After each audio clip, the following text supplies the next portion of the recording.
Paul, the Resta's come out to join us. I'm sure he's had his debrief by now with his engineers and things, and perhaps had a bit of food. What has happened to you since the end of this race? What have you done? Have you gone through the analysis yet and chatted to your engineers or not?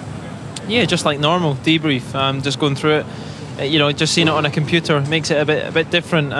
Gives you an idea of what decisions they were making on the pit wall, and when to stop, and why they done it. And I think a fairly aggressive strategy for us on tyres. It was a bit risky, but given our performance, it wasn't just strong enough today, and that was the only way we were going to make it work. Anything else you've learned or gleaned from your chat with engineers that you can share with us that might enlighten the audience?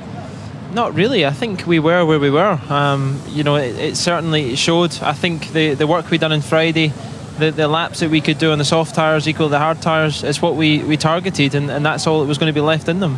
Paul, I'm surprised, to be honest with you. I don't know how Alguersuari got in front of you. You had a really stonking start, and you did an early pit stop, and yet he got you came from back of the grid. Yeah, I mean, we had to stop quite early because the tyres were degrading very quickly. We managed to stay in front of him, but when he came back up behind me mid-stint too, he passed me, and we came directly back to the pits to go to the primes, where we thought the crossover was probably right. And after that, he just put in, some good laps and managed to extend his run quite a bit up the road, and genuinely beat us on speed. I think he was probably fortunate to get where he got in the first lap in terms of what happened and get right behind me, because he was, 7 places behind me, and that doesn't normally happen. But they had good speed today. Oh, you're now a veteran of just over half a Grand Prix season. What is different in your approach now when you go into these flyaways at the end of the year that you simply weren't prepared for in Australia? What's the biggest experience that you've now got, apart from obviously the laps out there on track, but in terms of working with engineers, understanding the car? I'm actually looking forward to getting away again. I think sometimes they're a bit quiet. It can be a bit more focused, but at the same point, they're all going to be new tracks to me, so there's a lot of learning to be done. I know it's going to be a tough fight. We're going to be under pressure to try and beat Sauber in the Constructors' Championship. So there's going to be added from that, but genuinely just working with the team and making sure we do the best job possible. And there's quite a few races coming up that are going to be important to us, equally with the up and coming Indian Grand Prix. It's a brand new Grand Prix, so hopefully that should help me a little bit in terms of it's new to everybody, and we'll gain a bit of advantage from that. There are only corners and straights at the end of the day in different order, but today, how confident were you that you could keep Senna behind you in the closing stage there? He was catching you fast, wasn't he? He was catching quick. The team said, just carry on the pace you've got. They were keeping me informed what he was doing.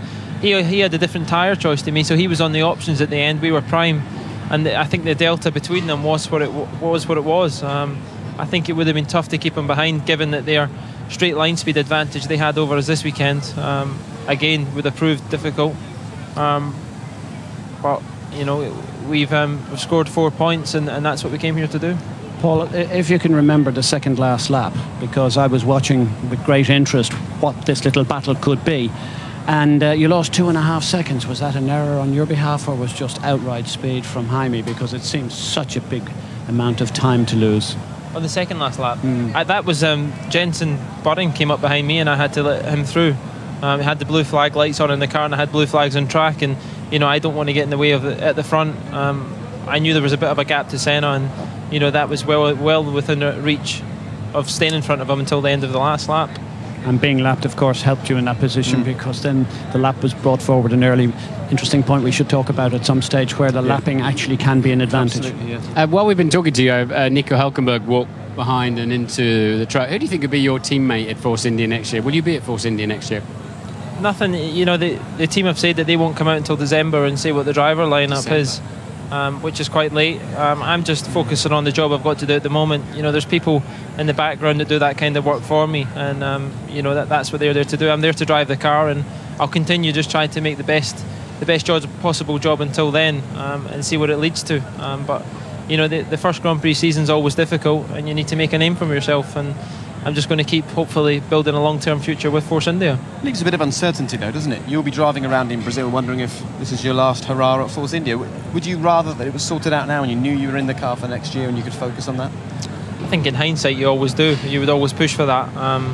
But I'm fairly relaxed about it. What will be will be. It's out with my decision. There's people there, and there's different reasons why it happens. I just hope I've done enough to help the team and done a good enough job in their eyes for this season. I've tried to do the best job and extract as much as possible. Paul, you look so relaxed to me. I have a fair good idea, like everyone else watching, you know where you're going to be driving next year, so we won't go too far into that. No. So we'll wait and see, but we already believe we know the answer. Yeah, well done. Listen, we've kept you in the sun long enough. That looks nice and cool, and I'm sure there's all kinds of nice drinks and food in there, so I'll let you go back in.